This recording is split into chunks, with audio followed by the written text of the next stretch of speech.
Olá, irmãos, graça e paz. Estamos começando mais um estudo bíblico. Quero agradecer a sua companhia mais uma vez aqui conosco. Tem sido um tempo de muito aprendizado, tem sido um tempo de crescimento espiritual na presença de Deus. E hoje, com a graça do Senhor, nós vamos dar sequência à série A Segurança do Cristão. Essa série que está baseada na primeira carta do apóstolo João. E hoje nós vamos dar sequência ao estudo expositivo dessa carta. Mas antes de nós iniciarmos o estudo, eu quero lembrar aos pais que nós iniciaremos no próximo domingo a EBD Kids presencial. Então, a partir do próximo domingo, às 17 horas, as crianças terão a oportunidade de estudar a Palavra de Deus presencialmente aqui no Templo da Sexta Igreja. Durante esse tempo de pandemia, as crianças tiveram a oportunidade de estudar a Bíblia, as Escrituras de forma online e agora elas terão a oportunidade de estarem aqui no Templo da Sexta Igreja para estudarem juntas a Palavra de Deus e conhecerem a vontade de Jesus para a vida delas. E queremos incentivar os pais a trazerem os seus filhos todo domingo às 17 horas. E nós vamos agora assistir um pequeno vídeo preparado aí pelas crianças, relatando de como será esse retorno. Vamos assistir esse vídeo e em seguida eu volto, não saia daí, para continuarmos a série A Segurança do Cristão.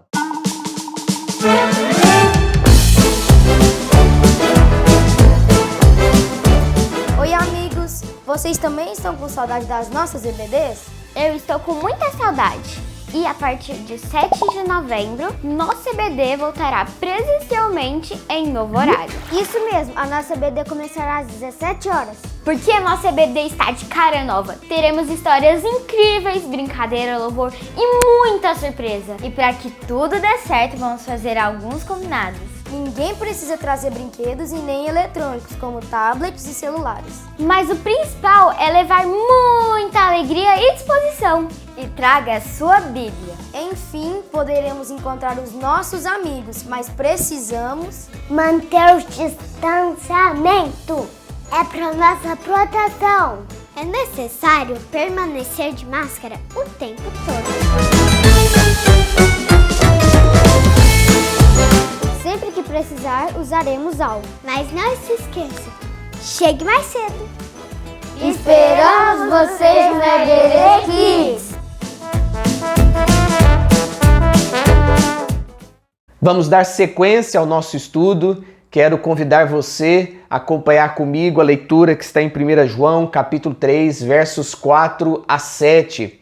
O texto bíblico vai aparecer aí para você no seu vídeo, para que você acompanhe a leitura da palavra de Deus e compreenda aquilo que Deus tem para a sua vida e para o seu coração nessa noite.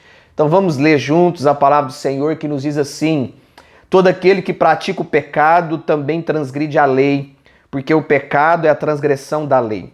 Sabeis também que ele se manifestou para tirar os pecados, e nele não existe pecado. Todo aquele que permanece nele não vive pecando. Todo aquele que vive pecando não o viu e nem o conheceu. Filhinhos, não vos deixeis enganar por ninguém. Aquele que pratica justiça é justo, assim como ele é justo. É importante a gente lembrar que ao longo desta carta escrita pelo apóstolo João, o mesmo traz para nós alguns temas importantes da fé cristã. E o apóstolo João, ao escrever essa primeira carta, ele trabalha com 3 testes, 3 critérios, para que nós possamos identificar os verdadeiros discípulos de Jesus. O primeiro critério é o critério moral, em segundo lugar, o critério social e em terceiro, o critério doutrinário. Então, para que a gente conheça se alguém realmente é um verdadeiro discípulo de Jesus, nós precisamos analisar a moral dessa pessoa, desse indivíduo. Será que realmente ele vive em santidade? Será que a sua vida é para a glória de Deus? Será que o seu comportamento condiz com as Escrituras? Em segundo lugar, o teste social. Aquele que é discípulo de Jesus, que ama a Deus, ele ama os seus irmãos. Ele abençoa as pessoas que estão à sua volta. Então, o verdadeiro discípulo de Jesus, ele tem como marca na sua vida o amor pelo próximo. Em terceiro lugar, nós temos o critério doutrinário. O verdadeiro discípulo de Jesus, ele ama as Escrituras, ele anda de acordo com a palavra de Deus, ele não abraça qualquer doutrina, ele não é levado pelos ventos de doutrinas pregados aí pelos falsos profetas, os falsos mestres. E o apóstolo João aqui, ele vai então destacar mais uma vez no capítulo 3 esses critérios. Ele já fez isso no capítulo 1, no capítulo 2, e aqui no capítulo 3, João vai trabalhar nesses três critérios, o critério moral, social e doutrinário. Mas por que nós devemos viver em santidade? Por que nós devemos ter uma moral que glorifica Jesus Cristo? Nós entendemos que é pela contemplação do amor de Deus que nós somos desafiados a viver em santidade. Na medida que você conhece o amor de Deus, à medida que você experimenta o amor de Jesus na sua vida, você vive em santidade, você tem um comportamento diferente do mundo. O discípulo de Jesus, que é amado por ele, se sente preparado, desafiado a viver no compromisso com a palavra do Senhor. E, de fato, essa ação é do Espírito Santo de Deus na nossa vida, porque sozinhos nós não vamos conseguir viver em santidade. Precisamos da atuação de Deus em nós. Então, a santificação é um processo contínuo de Deus no coração do homem, no coração do crente. Na medida que nós vamos caminhando com Jesus, nós vamos sendo desafiados por Ele a viver em santidade e o próprio Espírito de Deus nos ajuda a cumprir a vontade do Senhor. Então, se nós temos uma vontade clara para nós, estabelecida por Deus, para cada um de nós, é que nós vivamos em santidade, que nós tenhamos um comportamento que vai glorificar a Cristo na nossa vida. No versículo 1, João havia dito: por essa razão o mundo não nos conhece, porque não conheceu a Ele mesmo. O mundo estranha o comportamento da igreja. O mundo muitas vezes fica perplexo diante da ação da igreja, porque o mundo não conhece a Deus. E não conhecendo a Deus, o mundo também não conhece aqueles que são nascidos de Deus. É por isso que o mundo, quando olha para o comportamento da igreja, fica olhando aquilo com uma certa estranheza, pensando como que esse povo pode viver assim, como que eles podem ter esse comportamento, como eles podem abrir mão de tantas coisas. E essa estranheza, ela é provocada pelo fato do mundo não conhecer a Deus. E a partir do versículo 4 do capítulo 3, João agora muda o foco da sua exortação. Após falar sobre o que Cristo fará por nós quando regressar na sua segunda vinda, agora a partir do versículo 4 adiante, aqui no capítulo 3, João vai falar sobre o efeito que a salvação tem no presente na nossa vida. O que a salvação, o que a ação de Deus provoca na vida dos discípulos de Jesus no presente. Na semana passada nós falamos sobre o que o crente, o discípulo de Jesus, vai experimentar quando Cristo retornar, quando Cristo vier em glória. Então João fala sobre o que Cristo já fez por nós no passado. Cristo Jesus morreu pelos nossos pecados, Cristo Jesus já pagou a nossa dívida, não há mais nenhuma condenação para aqueles que estão em Cristo Jesus. E o apóstolo João aqui, ele vai nos relembrar sobre o que Cristo Jesus fez por nós. E no verso 4 ele diz: todo aquele que pratica o pecado também transgride a lei, porque o pecado é a transgressão da lei. O crime do pecador é essencialmente a transgressão da lei de Deus, pela desobediência, o descaso, o desprezo ou a indiferença com ela. A palavra de Deus nos diz que Deus ele estabeleceu uma lei, e essa lei é para que o homem vivesse bem, é para que o homem tivesse um comportamento que ele pudesse fazer diferença nos seus relacionamentos e de forma mais ainda no seu relacionamento com Deus. Então a lei de Deus foi estabelecida para o homem com o intuito de guardá-lo, de protegê-lo, de abençoá-lo. E na medida que o homem ele foi quebrando essa lei, na medida que ele foi transgredindo essa lei, ele foi se rebelando contra Deus. O pecado é rebelião contra Deus.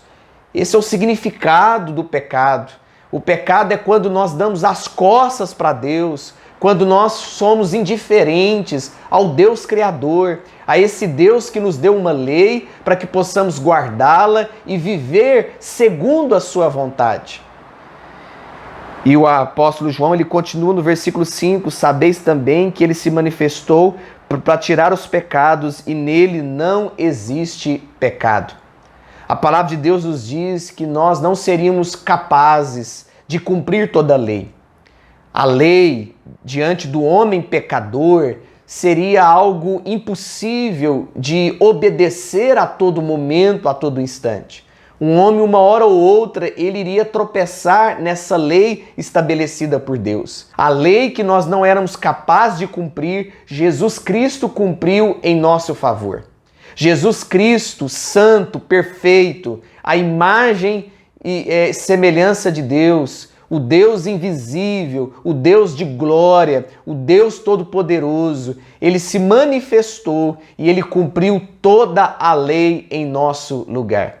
Que bênção é saber que Jesus Cristo cumpriu a lei por nós, com o intuito de tirar os pecados sobre nós, não a presença do pecado, mas o poder do pecado sobre a nossa vida.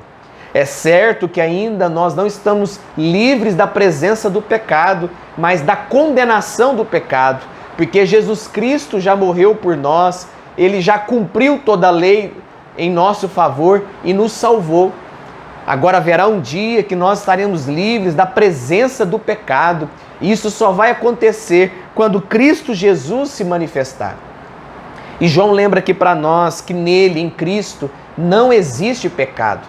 Foi por isso que Jesus Cristo conseguiu cumprir toda a lei, porque Jesus não desobedeceu à lei, Jesus não pecou. A manifestação de Jesus tinha como objetivo salvar aqueles que Deus havia escolhido antes da fundação do mundo. É por isso que quando João Batista ele olha para Jesus, ele diz: eis o Cordeiro que tira o pecado do mundo.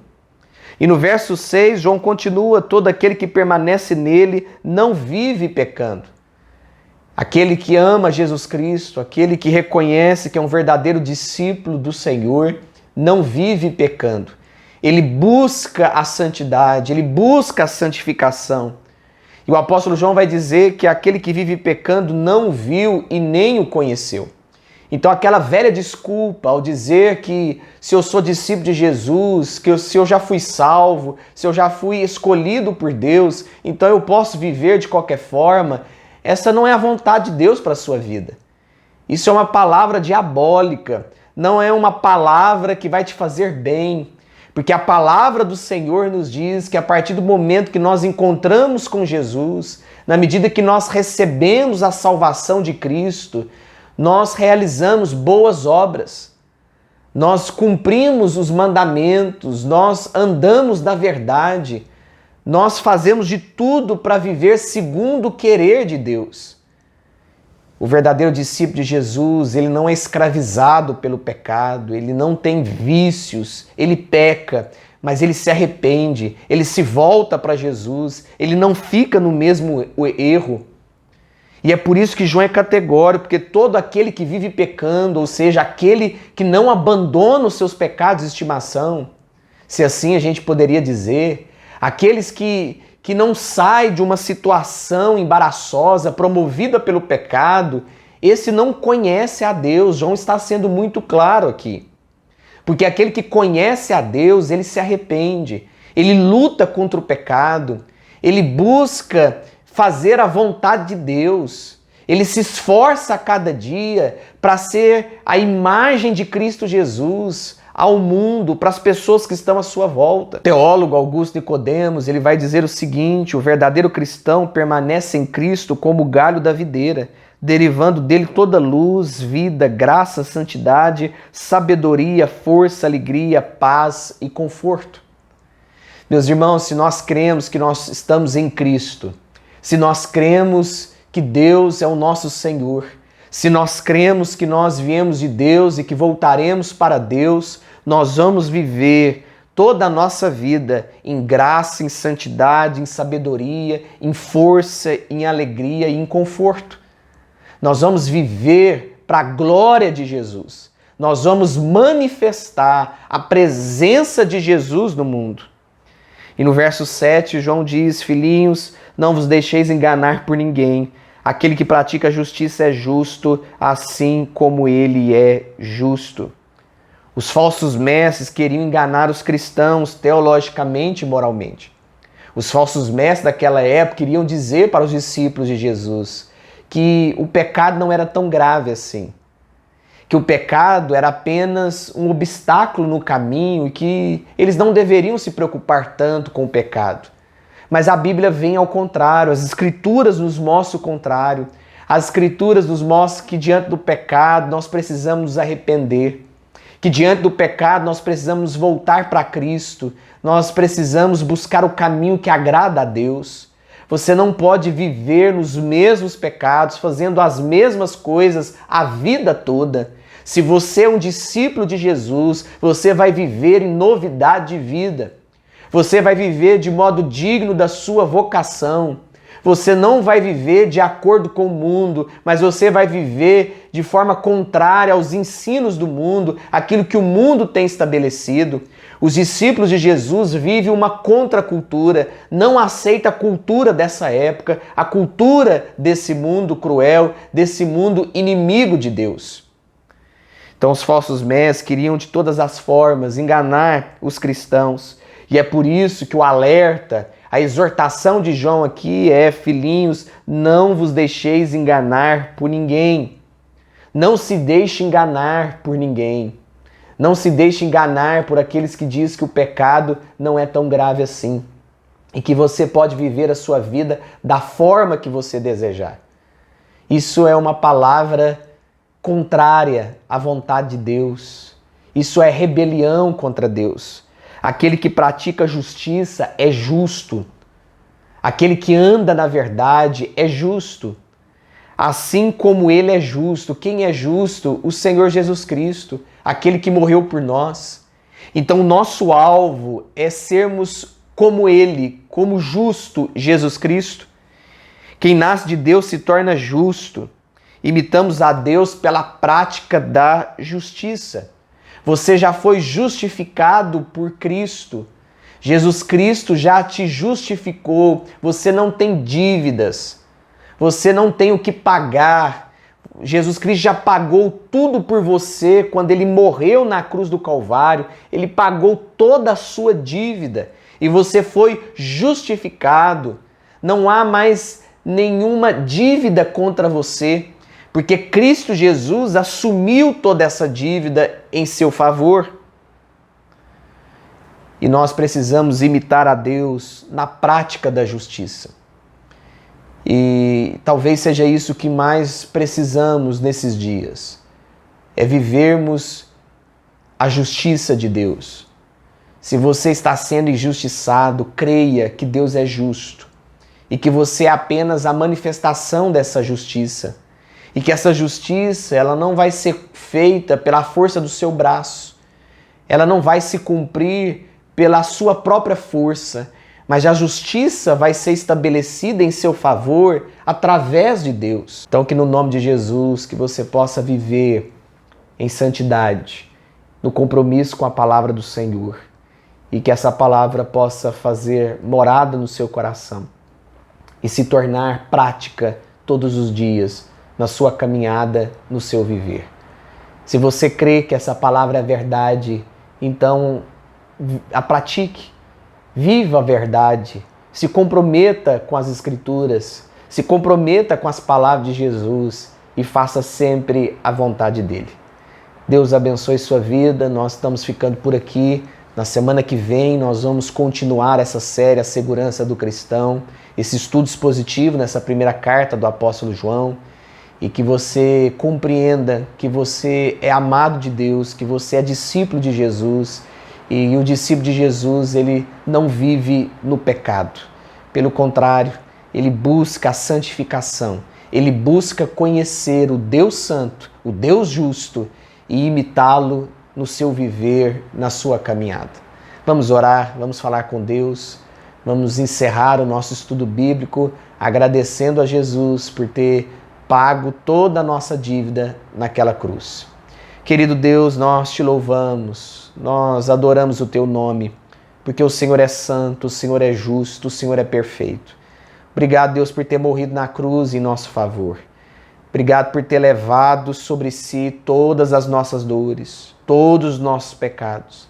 E te louvamos pela salvação que recebemos do Senhor. Abençoa o teu povo, edifica a tua igreja, dê descanso, ó Deus, ao nosso coração e que possamos viver sempre na caminhada com o Senhor, adorando e glorificando o teu nome em toda e qualquer circunstância. É que nós oramos em nome de Jesus, o nosso Salvador. Amém. Deus abençoe sua vida. Se Deus permitir, na próxima semana nós estaremos juntos mais uma vez. Tenham todos uma excelente noite e até logo.